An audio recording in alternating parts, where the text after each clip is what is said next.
반도체 경랑이라 대한민국은 끝났다. 굉장히 강한 표현이죠. 그런데 여러분, 이거 가능성이 굉장히 높습니다.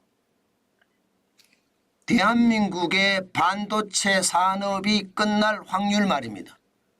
여기다가 대한민국 수출의 16%에서 많게는 20%까지 반도체가 차지하니까 16%에서 20%가 빠지면 대한민국은 진짜 쪼그라들어서 최악의 사태, 정점에서 쭉쭉 떨어지는 그런 사태가 벌어지고요. 그것은요, 대한민국이 끝났다. 그 표현도 저는 틀리지 않다고 봅니다. 자, 여러분 보세요. 샘 올트만, 오픈 AI 대표입니다. 샘 올트만은요, 자체 AI 반도체 생산망을 구축하겠다 이렇게 선언을 하면서요, 지금 돈을 모으고 있습니다. 얼마를 모으느냐? 적게는 5조고요. 많게는 7조 달러입니다. 그러면 우리 돈으로 하면 7조 달러면 9,324조 원입니다. 어마어마한 규모죠. 이 정도 규모면요, 마이크로소프트의 시가총액 3조 1,249억 달러, 그리고 2위가 애플입니다. 미국 주식시장의 2위가 애플이 2조 9,162억 달러입니다. 이 두 개를 합친 것보다가 훨씬 많습니다. 어마어마한 규모죠. 만약에 샘 올트만이 7조 달러의 투자 자금을 모은다면 이거 진짜 반도체 시장 자체를 완전히 뒤집는 그런 사태가 벌어질 겁니다. 게다가 말입니다. 그렇게 공장을 3개에다가 10개 정도 만든다고 합니다. 3개에다가 10개 정도 만들어서 와, 여기서 이제 충격적인 일이 벌어집니다. 대만 TSMC의 위탁 경영을 부탁한다는 거예요. 대만 TSMC가 위탁 경영을 한다는 거죠. 이야, 이렇게 되면 진짜 대한민국 반도체 산업 끝나지 않을까요?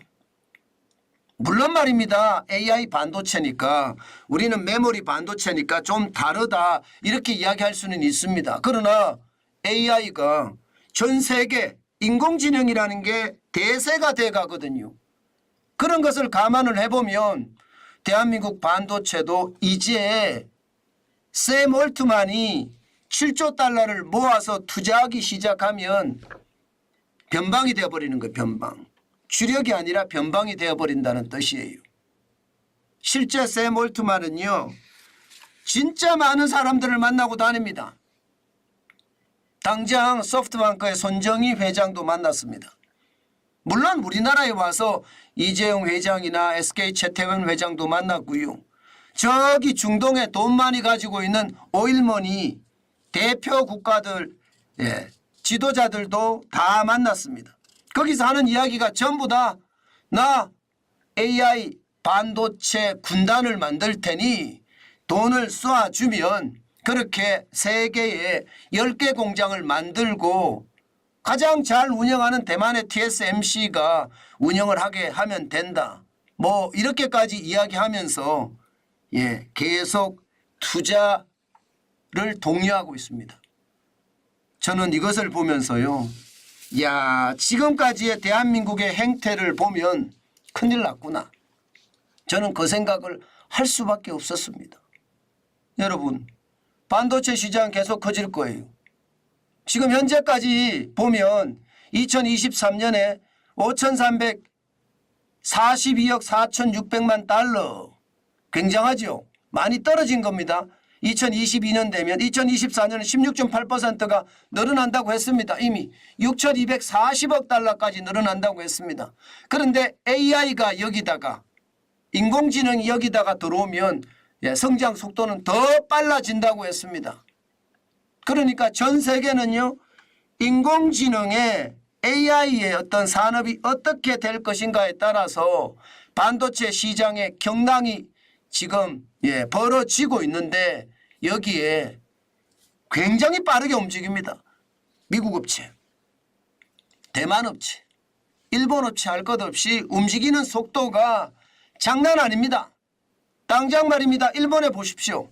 일본 한 지역에 지금 반도체 투자하는 국가만 하더라도 일본 기업이 투자하죠. 라피덴스라는 마이크론이라는 미국 기업도 투자합니다. 4조 3천억 달러 적지 않습니다. 예, 여기에다가 대만의 TSMC 파운드리 1공장 벌써 완성돼 갑니다. 11조 2천억 투자했습니다. 파운드리 2공장 지금 추진 중입니다.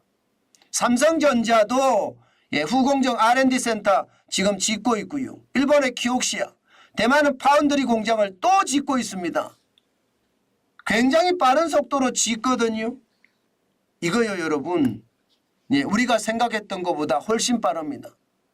실제로 지원하는 것을 보면 일본 정부가 돈을 마구마구 쏟아붓습니다. 쏟아부어요.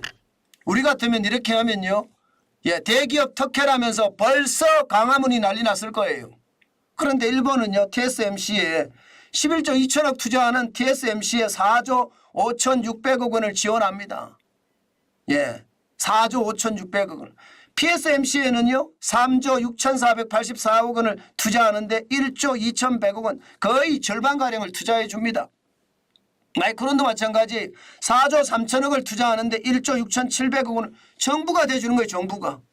심지어 삼성전자가 3,600억 투자한다니까 1,800억 정부가 대주는 거예요. 이러면서 굉장히 빠르게 속도를 당깁니다. 지금 인공지능 AI가 세계 대세가 될 테니까 빨리 투자해서 설비 갖추고 생산 능력을 빨리 길러내야 되겠다, 이런 생각에 투자를 굉장히 앞당기죠.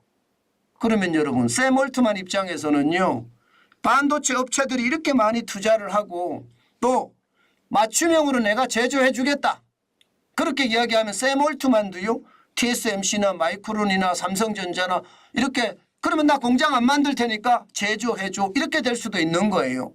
지금은 샘 올트만이 추진하는 거고요. 그러면서 각국의 어떤 대표 주자들이 엄청 빨리 움직인다는 뜻이에요. 야, 이거 한번 봐요 여러분. 우리는요 최악이에요, 최악. 제가 대한민국 끝났다가 이겁니다.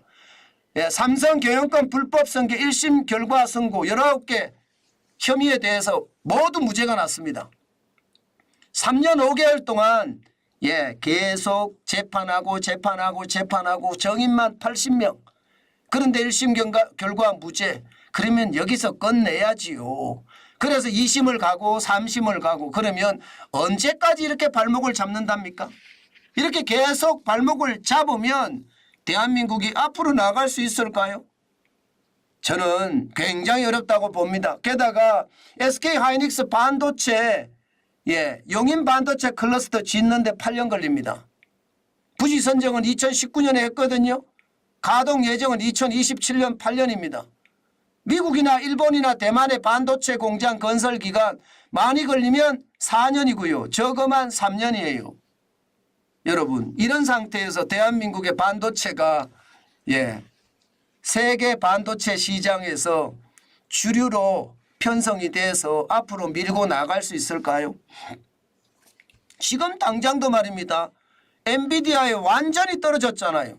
AI 반도체 내지는 그래픽 반도체를 만드는 그런 기업한테 완전히 밀렸잖아요.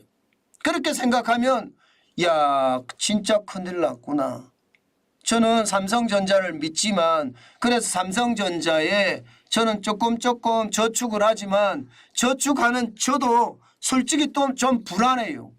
이게 뭐 정부고 정치권이고 심지어 경제권에서도요, 도대체 이거 괜찮을까 이렇게 걱정하는 사람들이 굉장히 줄어들었어요. 산업계에서도 저는 줄어든다는 것이, 이거 결국은요 자칫 잘못하면 대한민국이 사라지는 그런 최악의 사태가 오지 않을까, 저는 그런 생각을 진짜 많이 해봅니다. 여러분, 국민이 이런 내용을 알고 있지 못하잖아요. 저는 그게 더 안타깝다고 생각을 합니다. 사실 말입니다. 샘 올트만이 추진하는 것을 보면 무시무시하잖아요. 7조 달러 9,324조를 뿌리겠다. 공장 건설에 쓰겠다 이렇게 이야기하는데 우리나라에 짓겠습니까? 만약에 10개, 3개 짓는다 그러면 우리나라에 짓겠냐고요. 공장을 건설하는 기간만 8년인데. 이러면 대한민국이 끝났다 하는 이야기가 여러분 틀리지 않습니다. 제가 이렇게 아침부터 목이 터져라 외치는 이유는 바로 이거예요. 국가 지도자들이 정신을 못 차리니까 나라가 쪼그라들고 나라가 진짜 최악으로 가는 그 상태에서 우리가 지금 최악을 맛보고 있다 그런 생각이 듭니다. 물론 말입니다. 샘 올트만이 AI 반도체 생산망 저는 구축할지 안 할지 좀 더 봐야 돼요. 좀 호황되기도 하고요. 또 도널드 트럼프 대통령은요. 자국 중심주의가 핵심이잖아요. 그런데 여기에 오일머니도 넣고 대만도 들어와라, 한국도 들어와라, 일본도 들어와라. 그래서 반도체 AI 제국을 만들겠다는 것 아마 어려울 수도 있을 겁니다. 그렇지만 지금 반도체 산업은요. 지각 변동을 넘어서 이미 경랑을 치고 있고요. 이것에 우리가 편성하지 못하면요. 대한민국은 최악의 사태로 빠져들어가지 않을까 저는 그런 생각도 많이 해봅니다. 그만큼 말입니다. 시장은 변하고요. 그 변화의 선상에서 우리가 점점 밀리고 있다는 것이 안타까울 따름입니다. 문재인 정부 때도 이게 굉장히 힘들었었거든요. 그런데 지금도 계속 힘들어가는 모습을 보니까 더 안타깝다는 생각이 저는 굉장히 많이 들어요. 이거 말입니다. 자칫 잘못하면 대한민국의 미래가 저는 진짜 최악의 사태로 발전할 가능성이 있다고 봅니다. 제가 아침마다 새벽에 그것도 말입니다. 엄청나게 일찍 일어나서 제가 이렇게 하는 이유는요. 저도 기자를 했고요. 30년 동안. 기자했기 때문에 은퇴하고 나서 제가 할 수 있는 일이 뭐냐. 이게 나라가 제대로 갈 수 있는 것 좀 필부지만 외쳐야 되겠다. 저는 그런 생각에 외치고 있는데 그 외침이 어떨 때는요. 공허하게 들릴 때도 있습니다. 공허하게 들릴 때도. 그 정도로 말입니다. 지금 시장은 빨리 변하는데 국가 지도자들은 관심도 없다. 저는 그래서 그렇습니다. 제발 제가 걱정 안 하도록 제가 걱정 안 한다는 뜻은 국민이죠. 국민이 걱정 안 하도록 저는 국가가 좀 앞서줬으면 좋겠습니다. 그러면 좀 나아지지 않을까요? 제발 나라가 나라답게 만들어지도록 좀 이끌어 주셨으면 좋겠습니다.